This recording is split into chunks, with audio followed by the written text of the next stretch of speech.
Hola a todos, muy buenas tardes. En este día domingo que nos podemos estar en nuestro hogar y descansar, quiero compartir con ustedes, como dije en el último video y durante la semana, esta nueva clase número 4, una exposición, un estudio con respecto al origen de de las religiones, ¿ya?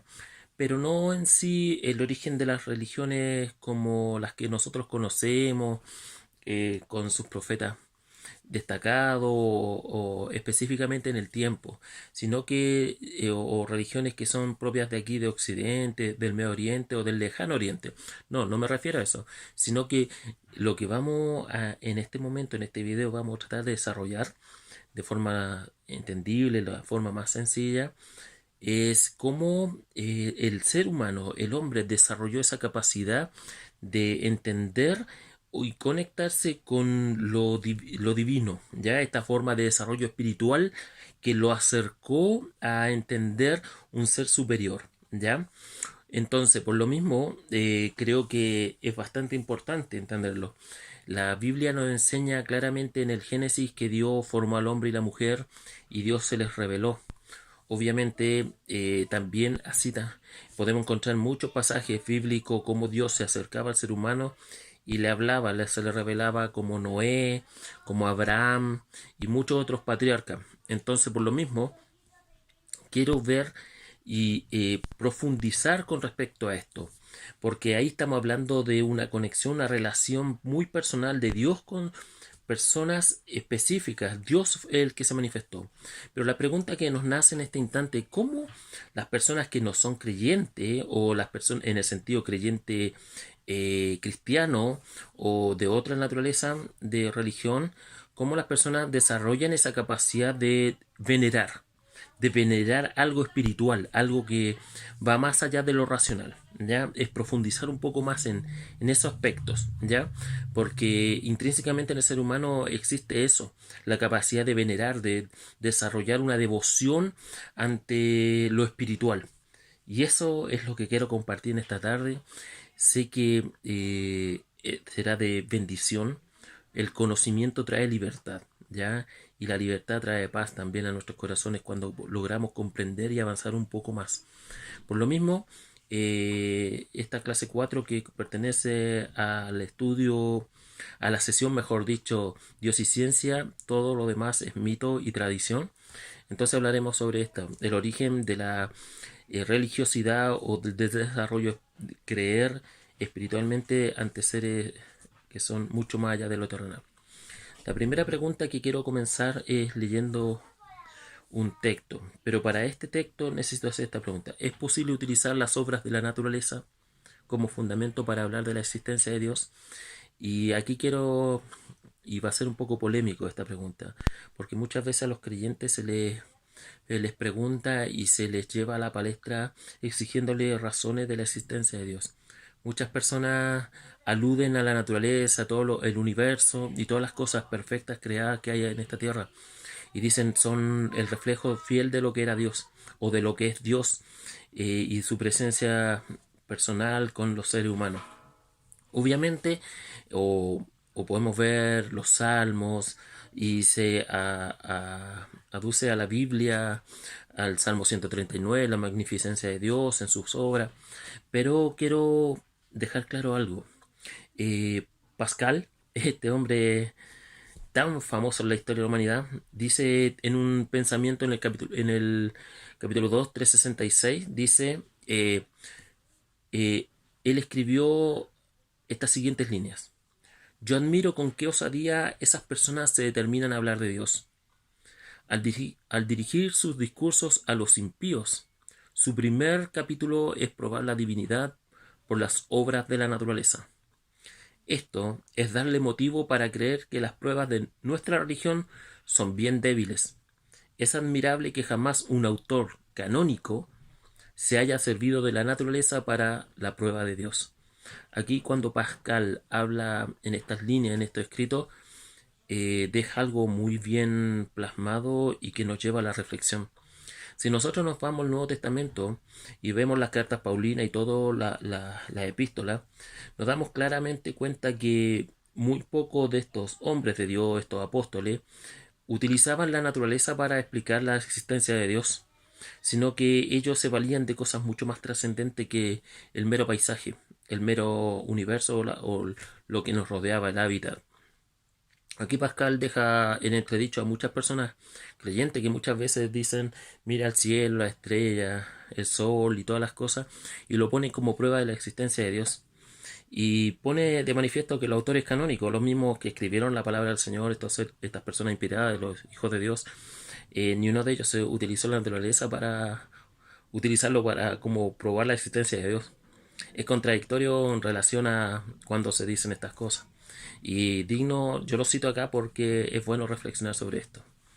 Por lo mismo, cuando vamos a hablar sobre este tema, esta capacidad, cuando comenzó la capacidad del ser humano de poder tener una devoción a lo divino, a lo espiritual, es bueno comenzar con este texto para que podamos reflexionar, ¿ya? Porque se pone de manifiesto cómo manifestar o cómo explicar la existencia de un ser divino, ¿ya? Y aquí en este estudio es lo que queremos llegar.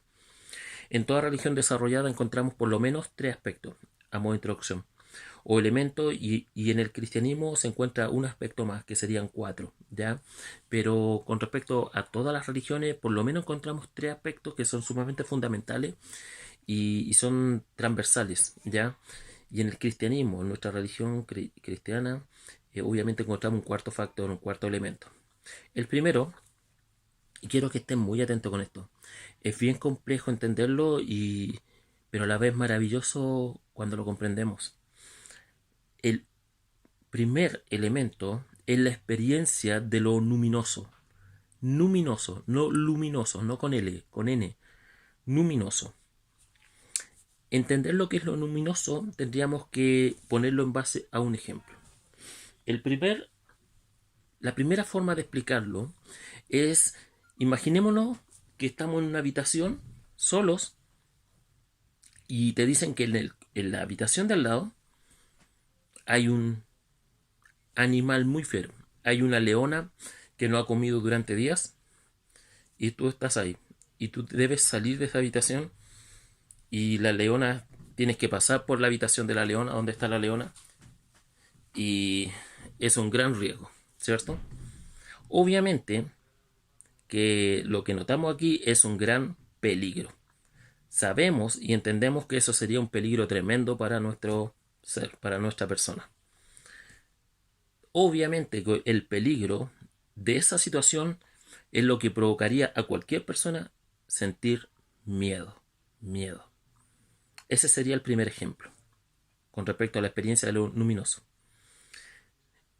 Segundo ejemplo. Pero si te dijeran a ti, o nos dijeran a cualquiera de nosotros, que en el cuarto contiguo no hay un tigre, no hay un animal feroz, sino que en el cuarto contiguo hay un fantasma, hay un ente en el cuarto contiguo, en el cuarto que está al salir de nuestra habitación. Hay un fantasma. Y tú lo creyeras, sin lugar a dudas, nos daría también un poquito de miedo, ¿cierto? Pero sería un miedo diferente. No sería un miedo como el que sentiríamos con una fiera salvaje, porque eso nosotros lo entendemos en base a la experiencia empírica, que eso estaríamos en peligro, ¿cierto? Pero cuando te ponen en la palestra este ejemplo, el segundo ejemplo, frente a una situación donde hubiese un fantasma, obviamente no es un miedo en base a una experiencia que nosotros conozcamos intelectualmente del peligro, ¿cierto? Porque nadie o ni uno de nosotros sabe lo que un fantasma nos podría hacer. Entonces, por lo mismo, es distinto al ejemplo anterior, sino que el hecho de que sea un fantasma a nosotros nos provoca algo netamente distinto, ¿cierto? Es más bien extraño lo que nos sucedería frente a esta situación. Y la forma especial de miedo que nos suscitaría, que nos haría sentir, podría llamarse más que miedo, pavor. Pavor, ¿cierto? Porque ante esto extraño, nosotros podemos llegar a lo que se llama el umbral de lo luminoso. Mire los dos ejemplos. El primero, ante una bestia. Podríamos estar expuestos ante el peligro y eso nos da miedo. Pero ahora expuesto ante un ser, un ente inmaterial, un fantasma, por decirlo de alguna forma, también llegamos a lo que es el miedo, más bien conocido como pavor. Una experiencia que no está sujeta a lo empírico, sino que está sujeta a lo extraño en realidad, a lo que no conocemos intelectualmente, ¿cierto? Y en base a este es una escala que va subiendo, obviamente, y nos lleva al umbral de lo que es lo luminoso. Ahora, pasamos al tercer ejemplo. Ahora imagínense que le dijeran que en el cuarto contiguo ya no hay una bestia, sino un fantasma, sino que lo que hay ahora es un espíritu poderoso en ese cuarto. Y usted lo creyera, es un ente inmaterial y muy poderoso que está ahí. Obviamente, nuestros sentimientos se parecerían no solamente a un simple miedo o al peligro, sino que nuestra turbación sería mucho más profunda, porque entenderíamos que esto es poderoso lo que hay en la habitación contigua. Sentiríamos un asombro y un cierto sobrecogimiento de nuestro ser. Ese pavor que va mucho más allá y estamos asombrados y estamos... nuestro cuerpo se resiente y se recoge. Esa, sentiríamos esa capacidad, esa sensación de incapacidad de enfrentarse a tal visitante inmaterial, espiritual. Y como sabemos que sería muy poderoso, obviamente lo único que nos quedaría es esa sensación de postrarnos, de temor ante este ser y no poder revelarnos. Cada vez lo que estoy explicando por medio de estos tres ejemplos. El primero es un peligro que provoca miedo. El segundo no es un peligro que nosotros observemos, sino que algo a lo extraño nos provoca un miedo que es más allá, que es el pavor. Y este tercero, que es un ser inmaterial, un fantasma, podríamos decirlo, o un ser espiritual que es conocido como muy poderoso, obviamente que esto no nos llevaría a sentir más que miedo, sino que nos llevaría más allá del pavor al umbral de lo luminoso, sino que tener que postrarnos, arrodillarnos, quizás cerrar nuestros ojos y no poder ser capaz de enfrentarnos ante esta situación. Nuestro ser, en la medida que nosotros vamos experimentando estas situaciones, vamos avanzando en un área que es muy importante observar. La Biblia tiene pasajes así. Ezequiel, el libro de Ezequiel en el 1.18, Ezequiel al hablar de las ruedas en su teofanía, dice que tenían tal circunferencia y altura que causaba espanto al verlas. Ezequiel 1.18. Jacob también en su experiencia personal dice que al despertar del sueño, dice, «¡Cuál terrible es este lugar!», decía. Génesis 28:17, sale ese pasaje para que lo puedan leer y comprobar. Iban pasando por esta escala, iban subiendo por esto la experiencia luminosa. No sabemos cuán atrás la historia del ser humano o del hombre se remonta a este sentimiento que se fue creando en las personas. Lo que importa es que de una u otra forma este sentimiento fue surgiendo y se fue divulgando. Y lo más importante aún, e interesante, que ni el desarrollo del conocimiento y el de las civilizaciones lo ha podido extinguir. Es algo que está intrínseco en el ser humano. Existen dos posturas en la actualidad con respecto a este temor, este pavor y este temor reverencial que surge ante lo luminoso. Uno, o se trata sencillamente de una distorsión de nuestra mente, que no tiene relación con lo empírico, con lo que nosotros observamos, con lo que nosotros conocemos por medio de la vista y la experiencia, y tampoco cumple una función biológica. Así de sencillo. Hay dos posturas, que es netamente, una dice que es una distorsión de la mente, pero que no muestra indicios de desaparecer en los seres humanos. Y aun cuando los seres humanos se desarrollen intelectualmente, lleguemos a lo más desarrollado, como el caso de los filósofos, los poetas o espiritualmente un santo, esto no tiende a desaparecer. O bien es una experiencia directa en el ser humano y verdaderamente sobrenatural. Imagínate, esto tiene dos posturas. Pues algo netamente de la mente una distorsión, o dos, es algo realmente sobrenatural que nos sucede en nuestra vida, que con toda propiedad podríamos llamarlo revelación. Revelación. Usted, creo que si ha tenido la experiencia, podrá personalmente explicar con sus propias palabras su experiencia y entender si fue una mera distorsión de su mente o estuvo enfrente de algo que nosotros todos conocemos como una revelación. Esto, la experiencia de lo luminoso, es la primera etapa, el primer elemento que constituye el desarrollo de la devoción espiritual de los seres humanos ante lo inmaterial, ante lo espiritual. El segundo elemento que debe anotar es la moralidad en la historia del ser humano. La moralidad. Todo ser humano ha experimentado lo que es la moralidad, lo bueno, lo malo, si debo o no debo hacer tal cosa. Hemos experimentado la experiencia de discernir y tener que decidir por dos opciones. Lo luminoso, lo que vimos anteriormente, no es moralmente sinónimo de lo bueno y tampoco nos llevaría a considerar la experiencia de lo luminoso, aquel ser sobre el cual nosotros nos reverenciamos con ese temor, entenderlo como un ser de bien y mal.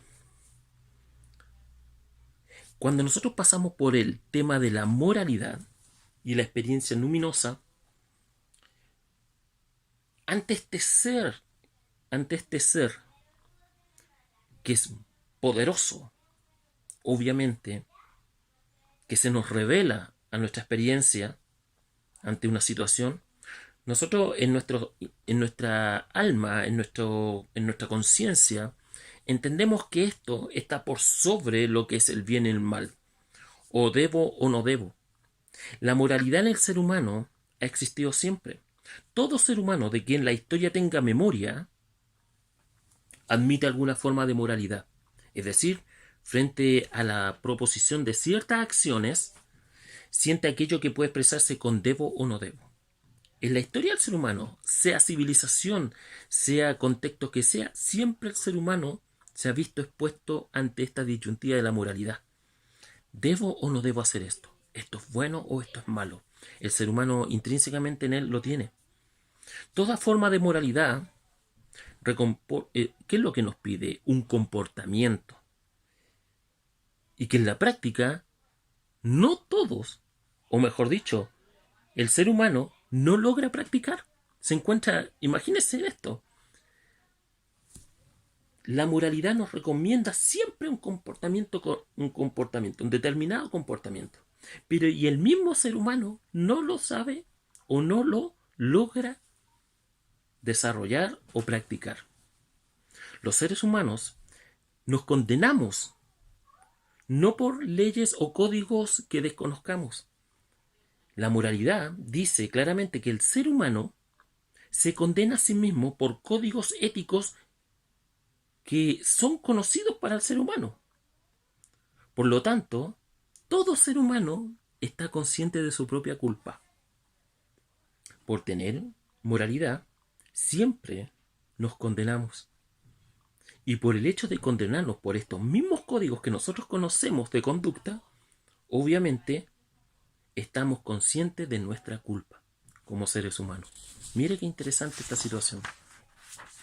Un segundo elemento de la religión, bueno, dentro de lo que estamos hablando de la moral, es la conciencia, que hemos hablado en otras ocasiones, el tema de la conciencia.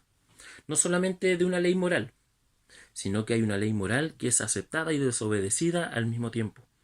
Y nuestra conciencia nos da luz para entender claramente cuando estamos frente a un acto de desobediencia que nos acarreará culpa. somos seres conscientes. La conciencia es ese semáforo en nuestro ser interior que nos dice qué es bueno y qué es malo. No podemos decir no lo sabíamos. La conciencia nos ilumina. Si no, remítase a Romanos capítulo 2 y va a ver que dentro del justo juicio de Dios, la conciencia es uno de los ítems que el Señor usa también para hablar de nuestra culpabilidad del ser humano. Imagínate, pasamos de lo luminoso, este ser del cual entendemos poderoso, al cual nos reverenciamos, porque no sabemos de otra forma cómo reflejar nuestro temor. Existe lo que llamamos eclesiásticamente el temor reverente ante este ser que no logramos comprender. El otro elemento es la moral, que entendemos qué es lo bueno y qué es lo malo, y que este ser que nosotros al cual nos reverenciamos por temor reverente, entendemos que va más allá de lo bueno o malo. Inconscientemente nos reverenciamos. Y el tercer elemento, después ver lo luminoso, pasar por la moral en el ser humano, entendemos el guardián de la moral humana. La tercera etapa en el desarrollo religioso devocional del ser humano surge cuando los hombres relacionan este poder luminoso del que vimos en el ejemplo la etapa número 1, el primer elemento. Estos hombres relacionan el poder luminoso, el cual sentimos, al cual nos reverenciamos, lo relacionamos con el tema moral. ¿Y qué hacemos con eso? Unimos lo luminoso con la moral y entendemos que este ser luminoso al cual nos reverenciamos es un ser que es el que dicta los patrones para nuestra moral. O sea, los hombres relacionan el poder luminoso por el cual sienten temor reverencial con la experiencia moral, transformando al ser en quien sienten reverencia en el guardián de su moral. De su moral, imagínense. Esto podría ser una locura en el ser humano, una locura congénita que viene con nosotros. Que la fortuna haya sido buena para el bien de nuestra vida, como un ente regulador de conductas diarias. ¿Qué quiero decir con esto? Que si entendemos esto de esta forma, que el ser luminoso pasó a ser el guardián de nuestra moral, que nos culpaba, ¿cierto? Que nos culpaba. Este ser indicaría las pautas morales para que nosotros nos sintiéramos la culpa. Imagínate. Reconocemos a este ser luminoso sobrenatural como el dador de las normas morales para que nosotros nos libremos de la culpa y pudiéramos entender qué camino seguir. Imagínate, el guardián de nuestra moral. Pero también esto de entender este ser superior como el dador o el guardián de nuestras conductas morales, podríamos entender también que sería una revelación. Imagínate lo importante, entender esto. Sería una revelación, tal como la experiencia bíblica en Abraham capítulo 12, del versículo 1 al 7. Abraham se vio en esta misma situación. Dios se le revela a este ser luminoso y el cual le dicta las pautas a seguir de conducta, al cual Abraham, estando en un pueblo pagano, Dios se le revela a este ser luminoso y lo entiende como un ser moral al cual hay que obedecer. Entonces Abraham obedeció. Y porque Abraham obedeció, los judíos son los receptores de esta pasmosa presencia luminosa. La Biblia dice que los judíos se identificaron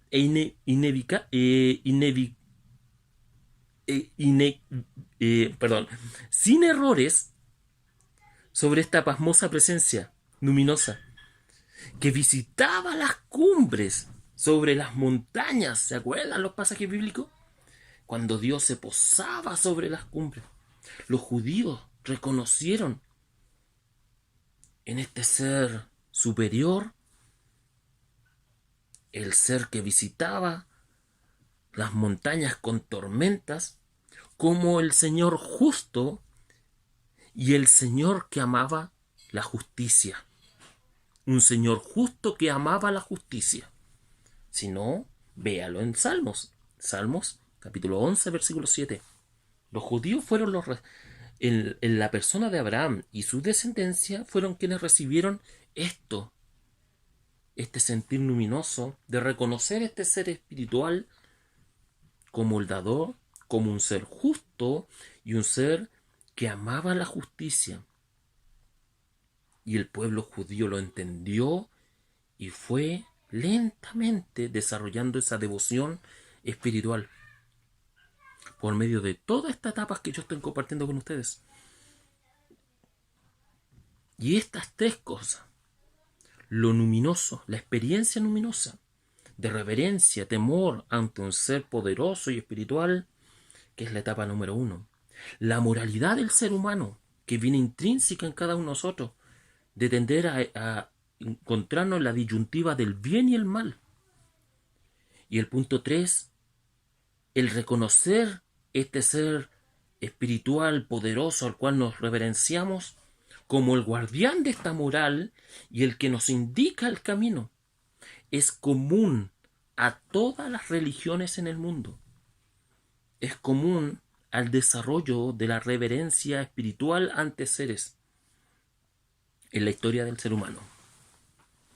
Pero quiero hacer un énfasis más allá. El cristianismo, aun cuando tiene estos tres elementos, tiene un cuarto, que es mucho más poderoso y va mucho más allá. La historia nos habla de un hombre como Jesucristo, que Él fue el pasmoso visitante de la naturaleza, este ser superior, y el dador de la ley moral. Afirmó, ¿qué cosa afirmó Jesucristo? Ser hijo de este ser guardián moral y que dirigía los caminos de la humanidad. Dijo ser hijo de este ser. Dijo que era uno con él. Y dijo ser él. Imagínate. Jesucristo, este pasmoso visitante de la naturaleza. El que provocaba esto en los seres humanos. Jesucristo dijo ser yo soy hijo de Él y soy uno con Él. Hay dos posturas con respecto a esta situación. O una u otra. Y así es sencillo. O era un loco, furioso y extremadamente abominable, para decir esto y comportarse de esta forma. Lo cual, la historia nos dice que no lo era. No era un loco, ni un furioso extremadamente abominable. No era un ser así. La historia nos dice que no era así. Entonces, si no era la primera, nos queda la única opción. La segunda. O era quien decía ser. Jesucristo, según lo que relatan los historiadores, no era un loco ni tampoco un ser abominable. Al contrario. Y si no lo era, entonces era lo que él mismo decía ser. Uno con él, hijo de él, y era él. Si los datos históricos rechazan la primera opción, entonces automáticamente la segunda pasa a ser real. Jesucristo entonces era quien decía ser. Mire qué maravilloso. Y todas las demás afirmaciones que él daba pasaban a ser verdaderas. Su muerte y resurrección ha provocado un cambio en nuestras mentes. Mire esto que importante. Mire qué importante. Si en el punto 1 hablábamos de este miedo, después de este pavor y después de este temor reverente a ese ser sobrenatural y poderoso, y que era después en el punto 2 por la moral y en el punto 3 el guardián de nuestra moral y que nos indicaba el camino a seguir, Jesucristo, su muerte y resurrección ha provocado en nuestra mente un cambio al comprender, mire qué importante, una nueva relación con este Dios terrible y justo del cual los primeros creyentes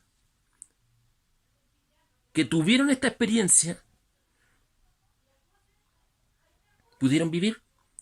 O sea que Jesucristo trajo un cambio a nuestra mente. Dios mismo, encarnado, permitió que en nuestra mente haya un cambio en la visión de este Dios famoso que daba miedo en las cumbres de los montes y que era justo y buscaba la justicia en el ser humano. Jesucristo vino a cambiar esa idea que teníamos de ese Dios, de ese ser al cual el ser humano veneraba en la persona o en el pueblo de los judíos o israelitas. Jesucristo trajo un cambio en la mirada y la forma de entender a ese Dios. Un cambio favorable para nosotros. Nos cabe preguntarnos, ¿el universo tal como lo vemos es más bien obra de un Dios sabio, un Dios creador y bueno, o sencillamente es producto del azar y la indiferencia o malevolencia? Aquí nos encontramos ante esta disyuntiva. O estamos en presencia de un Dios creador, sabio y bueno, o estamos en una situación en que el universo es producto del azar, hay una indiferencia en esta creación y que lo malévolo puede darse en cualquier situación. Y por lo que hemos visto nosotros, todo esto está hecho para nuestro bien. Hay un Dios que está detrás. Si creemos lo segundo, entonces sería rechazar desde un comienzo todos los elementos pertenecientes a lo religioso, todo el punto 1, 2 y 3. Si nosotros creemos que todo esto está al azar, entonces esto del nacimiento de la capacidad de nosotros de creer, de tener reverencia ante seres espirituales y lo intangible, entonces todo eso no valdría la pena. Eso sería mentira, sería intrascendente.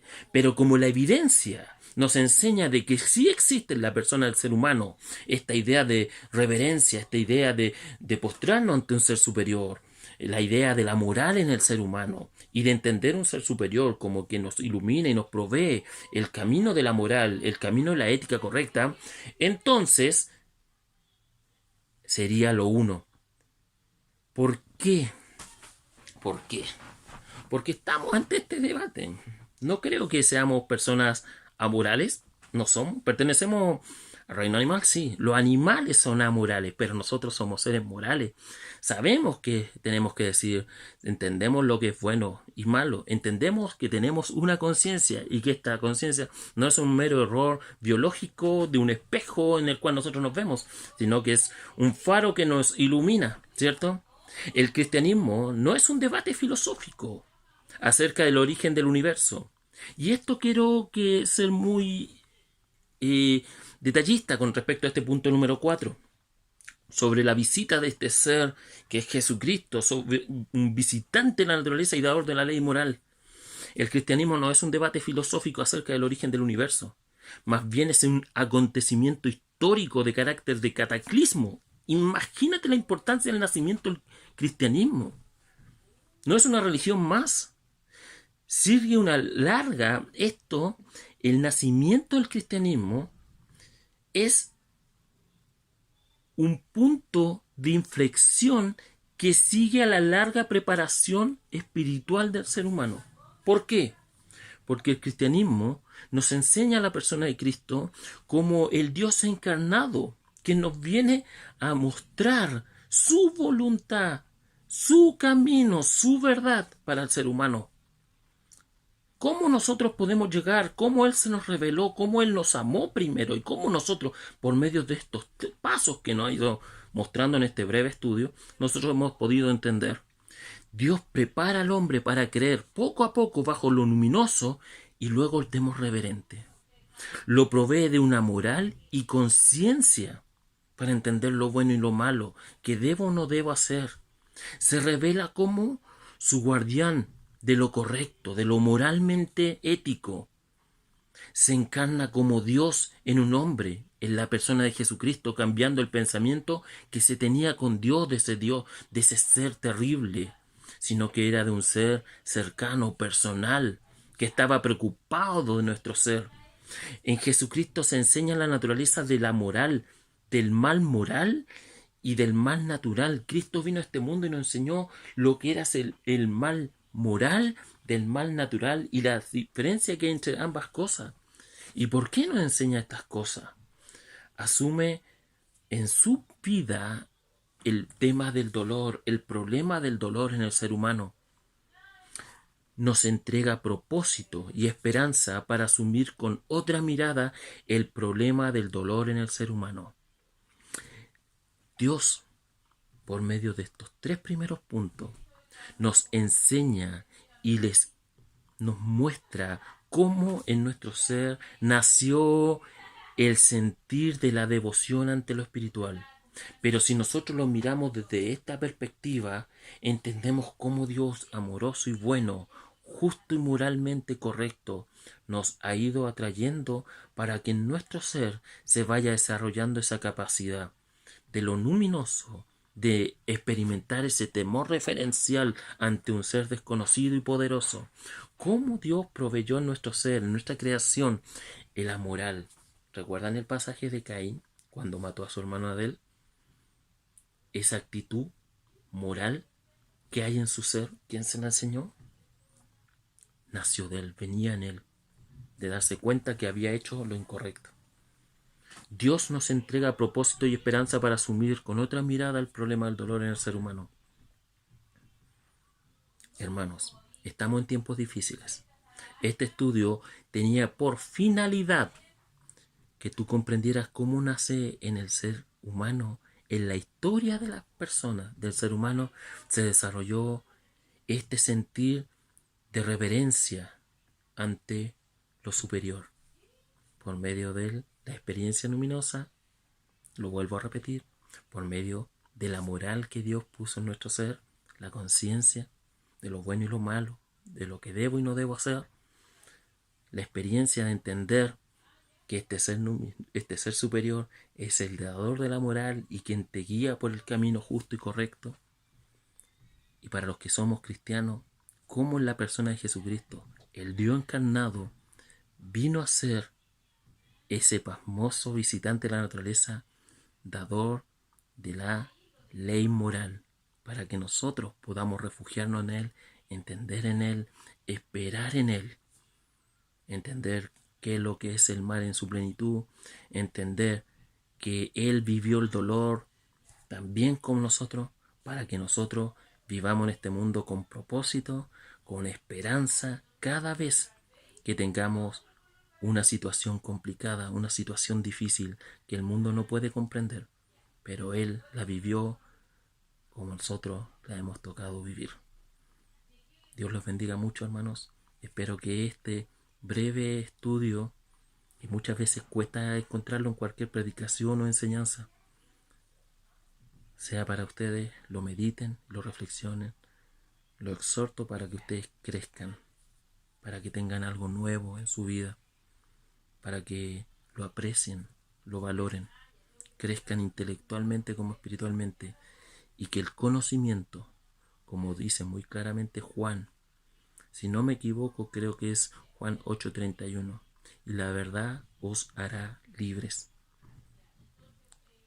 Aprecien la verdad, aprecien el conocimiento. Es la única forma de no caer en los errores que la iglesia ha caído en este tiempo. Hay que restituir, dignificar el llamado, hay que dignificar el ser creyente, hay que dignificar ser iglesia del Señor. Dios los bendiga, que tengan una linda tarde y que comiencen una semana en victoria.